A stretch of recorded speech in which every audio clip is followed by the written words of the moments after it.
Hello, everybody. Welcome back to Unzipped. Super excited to be here. We have Bruce Langford here with us today. Hey, Courtney, it's Welcome. great. Thank you for inviting me on the show. Thank you. Thank you. So, if this is your first time tuning in to Unzipped, what we do at Zippy Content is we represent authors, entrepreneurs, coaches, consultants, etc. And we find them interviews on podcasts. So, we've been doing this for a couple of years and we've built up a really awesome network of podcasters. And so a couple of years ago had the idea to start interviewing the people we work with that accept our guest suggestions. So we are unzipping the network, and here you go. So we're super excited to be here. Tell us a little bit about what you have going on. Tell us about your show. Oh, my show is all about mindfulness. And I love talking with people about mindfulness because what I've found is that successful people who feel successful or they're successful in whatever way that looks like for them, they practice some form of mindfulness. And most of them realize it. Some of them don't even realize it. But I find it fascinating to find out that mindfulness means something different with almost everybody I talk to. That's true. That's interesting. I never really thought about that. Yeah. That's super interesting. So who are the types of guests that you have on your show? Oh, I have so many guests, so many different kinds of guests, and I have people reaching out to me all the time who want to be on my show. I do have authors. I have scientists who talk about, doing research on consciousness and mindfulness. I have creatives who just find this a very interesting topic and like to talk about things like meditation and things like that. I have business people who feel that mindfulness uh, can improve their work in their business and with their employees. And I have housewives who are stressed out and they've heard my show and then they have something to share because they've maybe started a business or they've started something and they did it by being mindful and focused and moving toward that. So I have all kinds of different guests on my show, Courtney. Yeah, super diverse. That's Yeah. awesome. So tell us a little bit about before the show. What did you have going on before you started your podcast, and kind of what led you into thinking it was a good idea? Okay, well, I was a teacher for quite a while. I was a music teacher, and I loved teaching music. That was really fun, and it was something that a lot of kids who went to school and maybe were kind of discouraged and didn't feel like that was the place for them, they could find a place in music, and I could teach them how to play the drums or teach them how to play the trumpet or the saxophone or something like that, and that was an outlet for them. And a lot of times, it kind of reconnected them with who they truly were. And so that was a great experience. And then when I was teaching, I started noticing the fact that some of the kids were being picked on and being bullied. And I thought, this is absolutely terrible. No child should have to go to school and be humiliated and have a miserable life because people are bullying them. And yet, this was back in 2002, 2003, and bullying was not being talked about back then.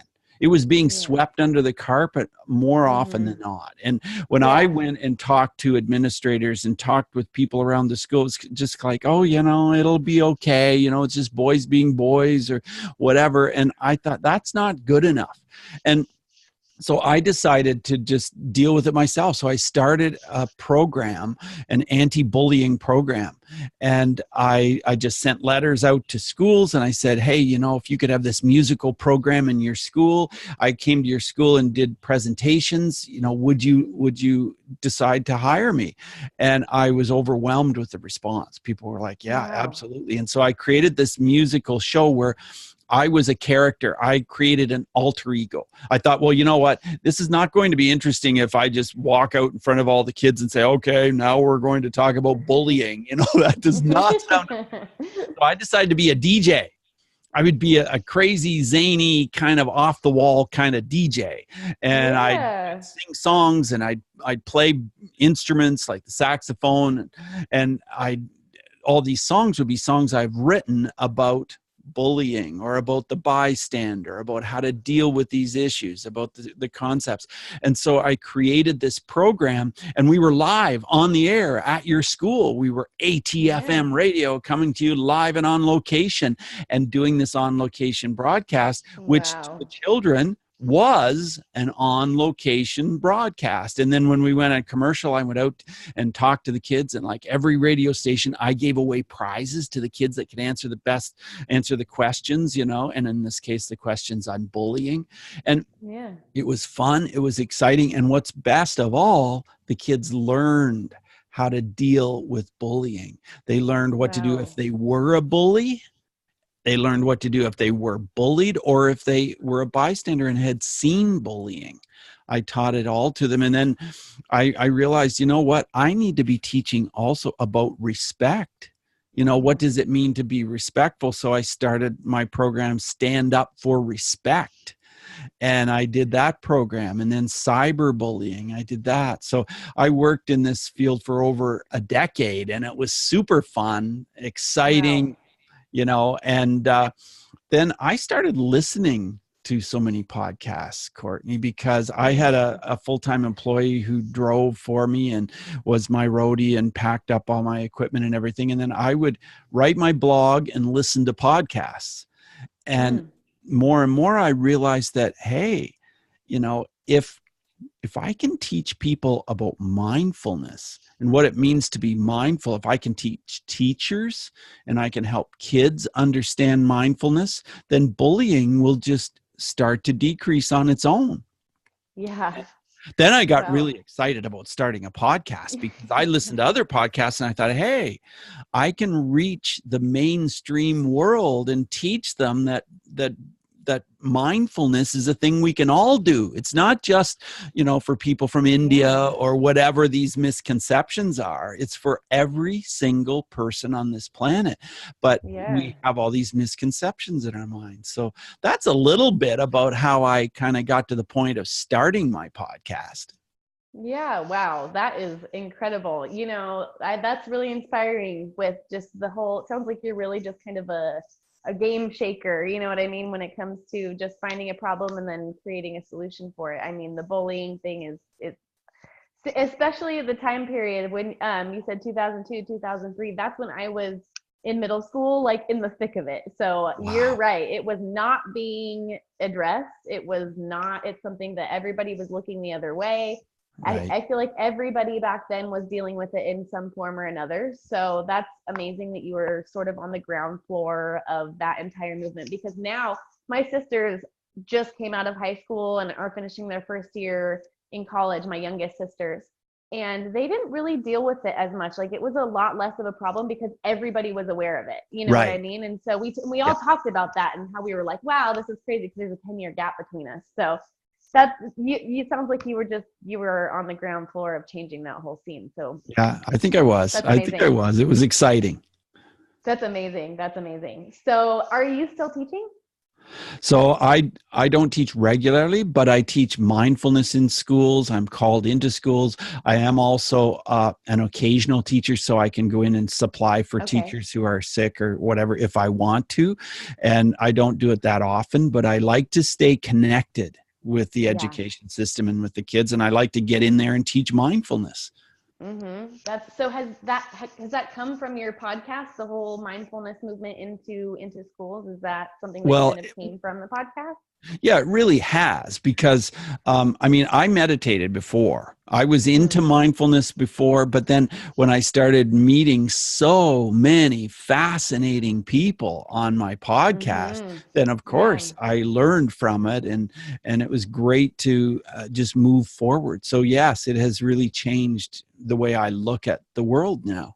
Yeah, definitely. Mindfulness. I had first heard the term mindfulness probably 4 years ago. I was working for my dad, Mike Fundren. Has he been on your show before? No, he hasn't. He would have. Well, he's my dad. He was my first client. Oh, cool. And he talks about mindfulness all the time on his podcast interviews and stuff. It's like one of his big subjects. He writes about it on Psych Central and like all these big websites and stuff. So he's big in that whole And so he had me writing about it a few years ago, and it was kind of a huge eye opener for me in terms of just the conscious mind and the subconscious mind, and how, you know what I mean, like how being mindful just kind of brings it all together. And it's awesome, and it was definitely a huge game changer for me. So I That's love great. That's awesome. it. So if someone is wanting to get into the industry themselves, whether that's a guest or starting a podcast, more of the technical side of things, how do you recommend they prepare? I mean, is there something emotionally they should be doing? Is there anything that you recommend that they do? Oh, yeah, for sure. Well, first of all, if you're interested in being a podcast guest, I can give you some tips because people are approaching me all the time to be on my show. And one of the tips is do your homework. And by do your homework, I would say if you want to get on a certain show, listen to that show. If you want to have a chance to be a guest on the show, become familiar with that host and that show and the kinds of questions they ask and what the show's like. And if you don't like the show, forget it. Don't even ask to be on it. You know, it wouldn't make any sense. But if you do genuinely enjoy the show and think it's a good fit for you, then when you reach out to that person, and you can reach out to that person, but reach out to the person and share some of the things that you like about their show. Just talk to them like a real person talks to another real person and says, you know, hey, I like this about your show. I enjoyed this episode or whatever. And then, you know, talk about what you have to offer to their guests. And I think that's something that you can do. But too many people, you know, they maybe send me a message and then they just talk all about them. You know, and it's not really connecting with me, because I'm thinking, well, you know, I want someone with a compelling story. That's mostly what I want. I want somebody with a really interesting, really compelling story and a great way to share that story. And one of the first things with them. Sorry, I didn't mean to interrupt. No, that's okay. I was going to say, they're not going to connect with your audience if they don't connect with you. You know what I mean? That's right. That's right. One of the first things I usually do is I Google the person, and I search the person, and I see, you know, what have they got on YouTube, or what kind of social media presence do they have, that kind of thing. And they don't have to have a social media presence necessarily, but I do want to just get a feel for the person based on that. So that's a little bit about being a guest, what I would suggest. Yeah, definitely. I totally agree with that. 1,000%. Yeah. It's really important. And as far as starting a podcast, if you think that might be something you'd like to do, then wow, it's an exciting world. It really is so exciting. Not easy. I'm not going to say it's easy. It's something that you have to learn the process. You have to learn what's involved. You have to learn not only the technical part of it, you have to learn how to communicate with people and make them feel like you really care about what you're talking about. That will come as you do it. But, you know, there certainly is a lot to know about the whole process of being a podcaster, but be willing to learn from others. That's the number one thing, because there are lots of podcasters out there who are willing to share with you how to be a podcaster. That's huge. So if someone's starting a podcast, is there a certain order of operations or formula that they can use to make sure that it seeds growth outside of their podcast, so that they can do something with it? Is there something you recommend that they do? Well, first of all, I think you have to have the end in mind. You have to have a goal. You have to have a reason for why you're doing this. And you probably do, but make sure you have a rock solid reason why you want to have a podcast. And if you do, then narrow it down. So, you know, maybe you think, oh, I really care about healthy eating. And that's great if you do, but narrow it down, because there's all kinds of healthy eating podcasts, which are terrific. But I personally think it's important to to make sure that you share what your particular slant is. What's going to make your podcast different? What's going to make it catchy and interesting in a different kind of way? And so you have to figure that out before you even start. And then so you're working backwards from that end goal. And then you're thinking, okay, so if I were to do this, what kind of guests would I want to interview? So think about it, write down some ideas, write down some specific people that you would like to interview, and then work backward from there and think, okay, what format would work for me? You know, would it be interviews, or would it be just me talking, or would it be, you know, whatever it is? Like, there's all sorts of choices, but you have to work backward, and then you have to think, well, would I want a structure, or would I want it free flowing? Are there any questions I would ask every time? You know, things like that. And if you're working backwards, then you're going to get to a point where you're going to say, oh, I want to give this a try. I want to interview somebody, and just reach out to someone. Maybe it's your friend, maybe it's some random person, and say, hey, can I just do an interview just for fun, just to try this and see how it goes? And do a few of those. I would encourage you to. And then you're going to be at the point where you can maybe do 6 or 8 interviews that will be actually used for the show. And then you're going to be back to that point near the beginning where you can plan your art, you can plan your branding, you can put things together that way. Does that all make sense to you, Courtney? Because you're an expert in the podcast area. Oh yeah, you hit the nail on the head. That all makes sense. Definitely does. Yeah, great. Yeah, that's definitely great information for sure. So where can everybody find you, and how can they work with you if they'd like to? Well, people can find me at mindfulnessmode.com. Remember that mindfulness has 1 L in it. And, you know, even when I was first starting the show, even I sometimes put 2 L's in there, but it's mindfulnessmode.com. And my email is bruce@mindfulnessmode.com. So you can email me anytime.